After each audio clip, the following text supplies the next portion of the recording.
Vítám vás na Jižní Moravě, konkrétně v regionu Podluží, ale náš pořad natáčíme v Rakvicích u Olina Michlovského a to je taková hranice mezi Podlužím a Hanáckým Slováckem. Ale každopádně Podluží patří k nejúrodnějším a nejteplejším částem České republiky. Je zde spousta lužních lesů a jsou zde velké dědiny. Atmosféru podlužácké dědiny vytváří domy s malovanými žúdry, boží muka a zdobené sklepy. Je zde spousta folkloru a hlavně spousta perfektní muziky a o tu nám dnes jde. V první skladbě našeho pořadu se nám představila podlužácká dechová hudba Zlatulka s kapelníkem Petrem Ondrýskou. To je on. Petr, já ti dám jednu záludnou otázku hned na začátku. Historie vaší kapely. My slavíme v podstatě letos 20. výročí. A kapela tudíž nahrála nosič k tomuto výročí. Já vím, že jste vznikli už daleko spíš, než ty jsi začal dělat kapelníka. Tak jak to bylo? Na začátku ano, vlastně vznikli za podpory bratrů Gajdíků Petr a František Straka. A po pár letech vlastně Petr kapelničinu skončil, protože měl pracovní vytížení a já jsem přebral kapelníka po něm v roku 96. Snažíš se držet repertoár? Snažíme se držet repertoár po celých 20 let ve směsi duchu Juráčku. Ano, výborně, takže se máme na co těšit, přátelé. Celý pořad bude o Zlatilce.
No, vedle mě stojí umělecký vedoucí kapely Zlatulka Vladimír Štvrtecký. Vladimíre, jak je to s vaším repertoárem? Hrajete víc lidové písničky anebo autorské? Tak podle toho, kde hrajeme, ale většinou hráváme podlužácký repertoár od Metina Prajky, Jožku Konečného, Žváčka, v poslední době od Jarina Janoty.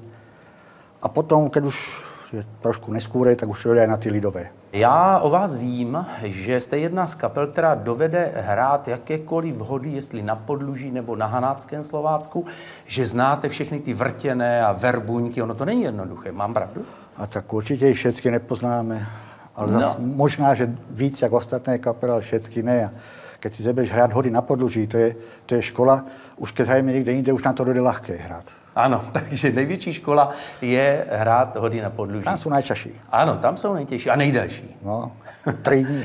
A já se vrátím ještě k těm autorům, samozřejmě Metoděj Prajka, že jo? To je takový autor, který napsal téměř 250 skladeb. A jsou ještě nějaké, které vůbec nikdo nehrál? Možná, že ano. Možná, že ne. Možná, že ano, protože já jsem hrával se starýma muzikantama v Brodském, on si zebral Bročánku za ženu, ano. Já jsem tež Bročan. A oni určitě mají někde staré noty, někde po půdách skované, takže možná se někde něco ještě někdy objaví.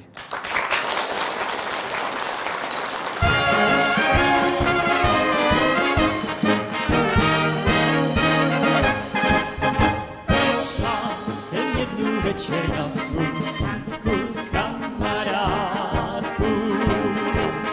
Vidím vystrojený šalý stojí před zahrádkou. Černé očka pěkné měl, do mojí se zahleděl.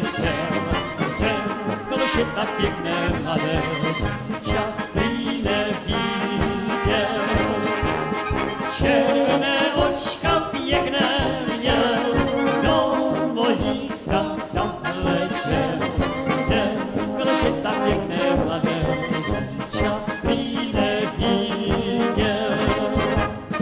Tak jsme jenom spolem celý večer tancovali. Valčíky a i polky muzikanti pro nás hráli. A když poslední marš byl, na líčko mě políbil. Z muziky přes celou dětinu doprovodil. A když poslední marš byl, na líčko mě políbil. Z muziky přes celou dětinu doprovodil.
No, vedle mě opět stojí kapelník Petr Ondrýska. Vidím, že máš v ruce nějaké CDčka.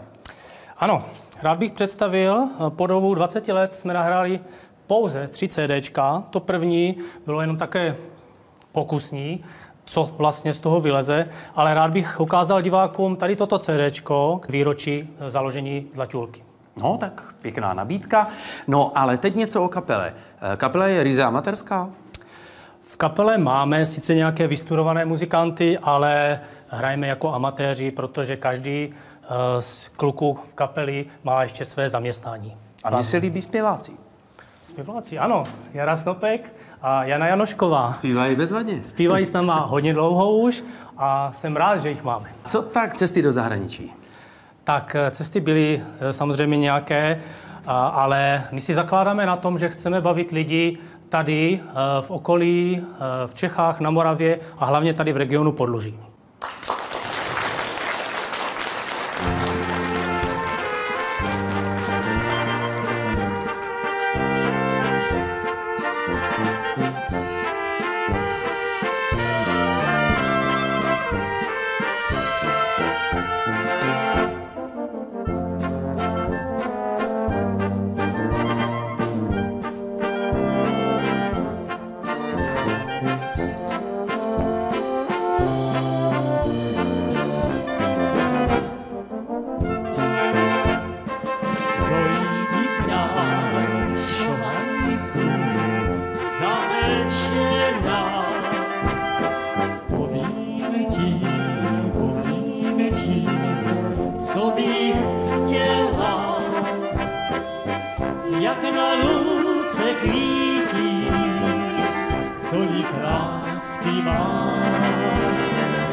Děkujeme.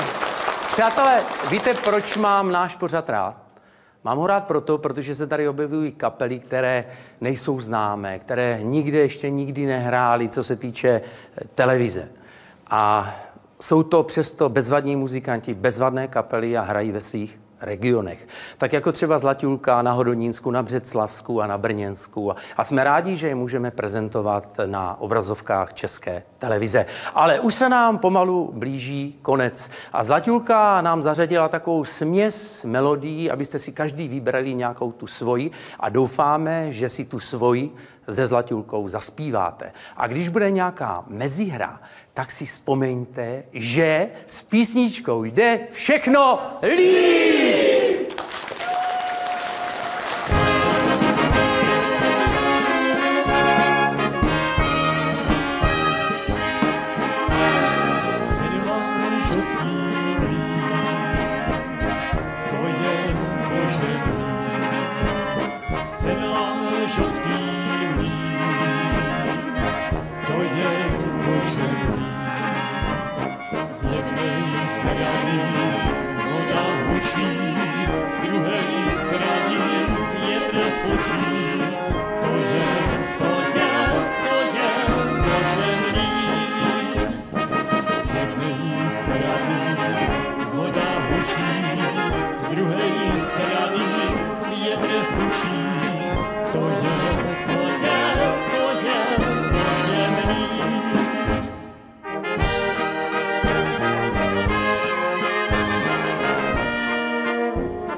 Jste bludili, že vy jste v Lanžotě na hodech nebyli, na hodech nebyli, pojmaju nestáli, že vám šajci hoštíje, juráčci nehráli, na hodech nebyli.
Jedź ten pod